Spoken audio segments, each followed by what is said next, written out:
Only a gaping void was what was when time began. A gaping void which cooled and heated, causing the creation of fire and water. Then was there two dragons, called Zyakbadze and Weyabadze, who formed from the fire and the water respectively. Zyakbadze spread the fire until it clashed with the water, and Weyabadze spread the waters till they came to the fire, and the two created steam and boiling, and the convections collided, causing a blast in the void. From this was born many beings, good, evil, neutral, and all other mediums of virtue one could find in a man. These beings flew through the cosmos in combat with each other. Nobody had an enemy, nor did anybody have an ally. This is until the collision bore a bright white cow, who was called Gwayuthari, and two twins, one named Namash and one named Jana. The two suckled milk from Gwayuthari and grew to be strong, at which point they brought their mother cow to Theushbaztar and cut her throat, draining her blood and butchering her meat, and sacrificed her to him. This is when Thubathar used her body to create an enclosure with her leather, and within it established a nucleus of land. It is then he made the first human, named Thetha, and the first woman, named Ketwi, and they populated the steppe. Baba Theush gave cattle to mankind in the image of Gwayuthari, that humans may thrive.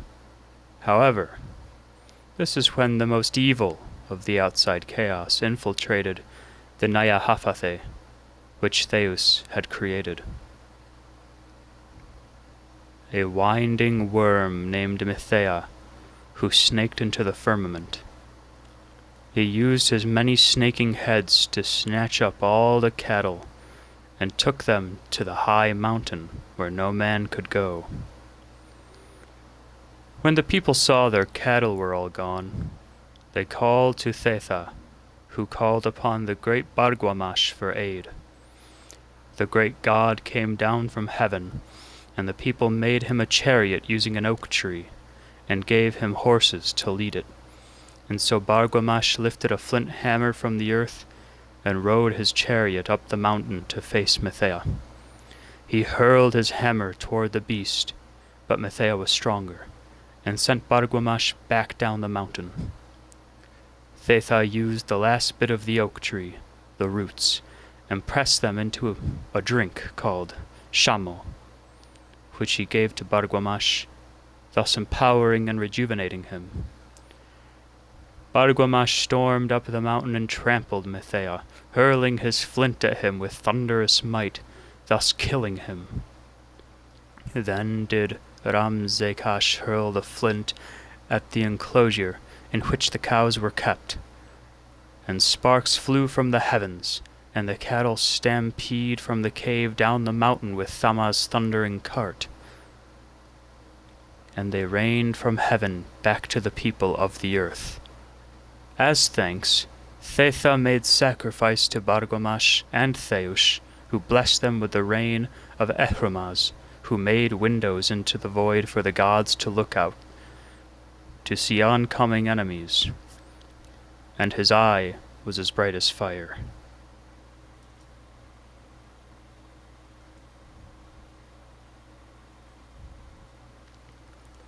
Theobathar sat in Zaxwakash, his heavenly abode, and looked upon Nyahafathe. He came down in the form of a man named Zaryash, and went to a tent which was inhabited by a poor woman, with whom he wished to stay the night.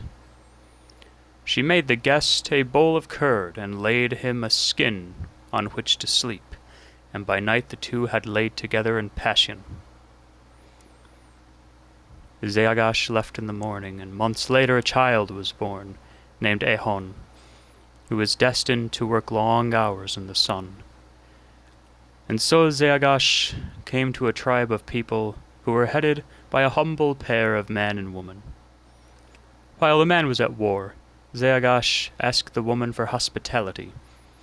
She obliged, and fixed for him a slab of steak and a horn of goat's milk. Then she laid out a board topped with sheep's wool for him to sleep, and by the moonrise the two were locked in intimacy. Some months later the woman gave birth to a son, who was thus named Zaryash, and he was destined to ride his horse to round cattle on the open steppe. Zaryash came to a third place, which was a stone fort on a hill, where a warlord based his army. Whilst he was away fighting, Zaryash sought hospitality from the warlord's young daughter. She made for him a roasted hog and a draught of ale, and prepared for him a linen sack of chick's down, which was placed onto a wooden frame on which to sleep, and by the dawn the two were locked in love.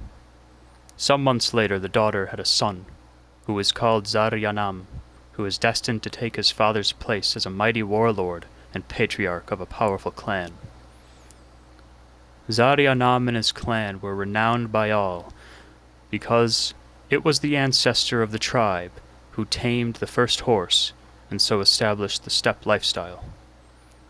All horses descend from the horse first tamed by the Zarya tribe.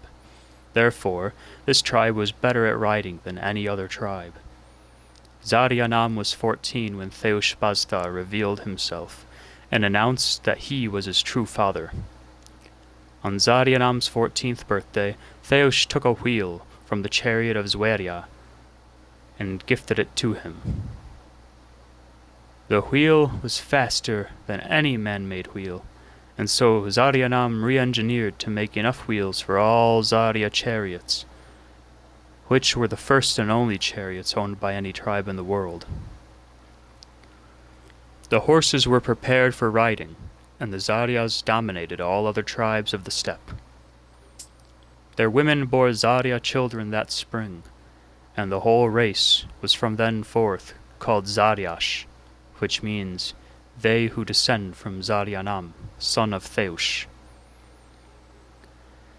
The time came that Zaryash sought her missing wheel. She asked Theush to return it to her, but Theush informed her that he could not, because it was given to his son Zaryanam, who had used it to conquer the steppe. And so Zarya came to the earth herself, in search of Zaryanam. Traveling alone at night was scary for the young and beautiful Zarya, who glowed in the darkness with radiance. A tribe of horsemen that opposed Zaryanam's rule was riding to kill him when they came across the lost Zaryash. Seeing an opportunity, they seized her and brought her west to their headquarters in a great cavern under the earth. This was seen by Theush the All-Seeing, and he went to notify Zaryanam. When Zaryanam was notified of a rebel clan that sought to kill him and kidnapped the beautiful Zarya, he mounted his chariot, which used her wheel, and rode westward to locate the cave under the guidance of his father Theobathar. When he found the cave, he blew a horn and announced that the warlord Zaryanam of the Zaryash tribe, lord of all the steppe, had come for the elegant Zaryash.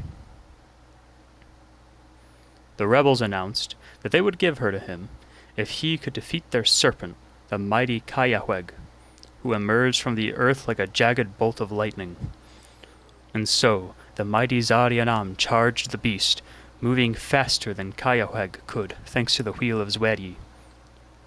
The warlord thrusted his lance into the chest of the serpent, and it fell dead, rolling back into the depths of the cave, taking the rebels with it and drowning them in the lake at the bottom. Zaryanam drove Zaryash back eastward and gave her back her wheel. The Zaryash held a feast in honor of the deed, from then on using a banner with the wheel of Zaryash as their emblem to remember the great Zaryanam and his deeds. Zaryanam died a famous man, and lays buried at his ancestral hill fort in a passage tomb. To this day, the Zaryash give him libations and other offerings for his aid in battle and matters of politics. They call him Iwazash Zaryam, Spear of the Zarya.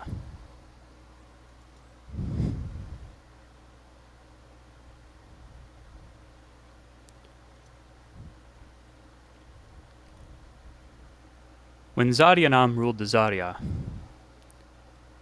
he traveled to far-off reaches within the tribal lands to tend to the needs of any chieftain. During his travels, Zaryanam came to a clan called the Nyaeans.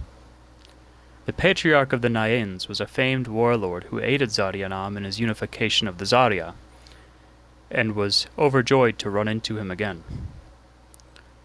The patriarch of the Nyaeans was called Mazayefa, and he had a beautiful wife named Fawazi, with whom he had an infant daughter that spring, who the couple named Mamzashi. When Mamzashi reached the right age for marriage, Mazayefa brought her to the hill fort of Zaryanam to give her to him to be his wife. The wedding was very large, with all the clans and their allies attending and giving gifts to both Zaryanam and Mamzashi. There were multitudes of cheese and milk served to all, as well as bowls of sheep and hog, which had been roasted over a large bale. Zaryanam had brought 5 white bulls, and sacrificed them all to Theoshpazdar, and 5 white cows to Ehafarastar.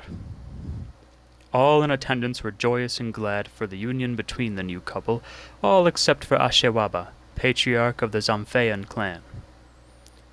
Ashewaba was without love, and knew he was reaching old age soon, and desired a son to inherit his position as patriarch of his clan. He had long relation with the Nyaeans, and was good friends with Mazayefa, and knowing he and his wife had a daughter, intended to marry her himself, and have a son with her. When he was invited to a party to celebrate the marriage of Zaryanam and Mamzashi, he was filled with rage that Mazayefa had given her to Zaryanam, and not to him. He spent the time at the party surveying the hill fort of Zaryanam, intending to infiltrate it and steal Mamzashi for himself. It came to pass that Zaryanam and Mamzashi had a son and a daughter together. The son was named Zaryahayim, and the daughter Naye. Zaryahayim grew to be a skilled horseman and warrior, and an excellent shot with the bow. He had no problems with finding a wife for himself to marry. Though Naye was the most beautiful girl of the Zaryas, and though she had many suitors, Zaryanam was reluctant to give her away to anybody who was not worthy of her. One night, when there was no moon to light up the sky, and there were too many clouds to see any stars, Ashewaba and a band of his men rode to the Zaryanam hill fort to infiltrate it. Naye was unable to sleep, and so sat awake, looking out the window of the fort's walls, when she saw the silhouettes of horsemen approach. She ran into her father's chamber and proclaimed that horsemen approached, and so Zaryanam, sensing danger, donned his tusk helmet and his spear. The ramparts of the wall lit up with torches, telling Ashewaba that his cover had been blown. And so he blew his horn, and alerted Zaryanam of his intentions and his identity. Zaryanam urged him to turn back and flee, but Ashewaba was determined. So Zaryanam alerted his guards, and the two sides met in battle. As Bargwamash released the rains from heavens, so did Zaryanam release the blood from Ashewaba, and he fell dead from his horse along with his horsemen. That morning Zaryanam himself delivered Ashewaba's corpse into the territory of the Zamphaeans, declaring their bloodline ended. Their clan's land was thenceforth given to Zaryanam himself, And Zaryanam gave the land to Zayahayim and his wife, and another hill fort was raised there by the barrow of Ashewaba. Naye was rewarded for her vigilance by being gifted a section of land to rule herself without a husband, and she served as a great strategist for her father from thenceforth. The Zaryas revere her as the one who saved their unified tribes from falling into turmoil and war.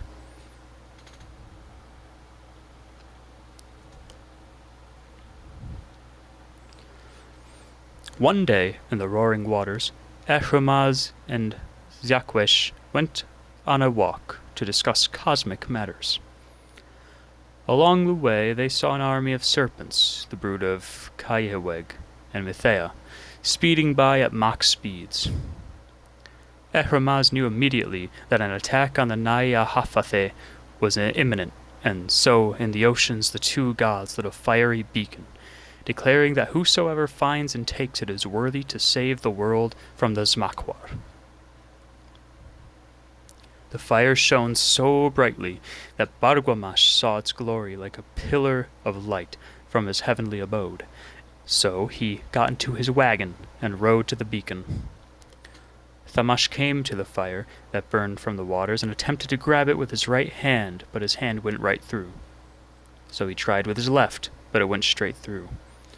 Then he tied a rope to the fire and pulled it under the surface of the sea, which cooled it, and he grabbed it and emerged from the waters with a newly tempered axe.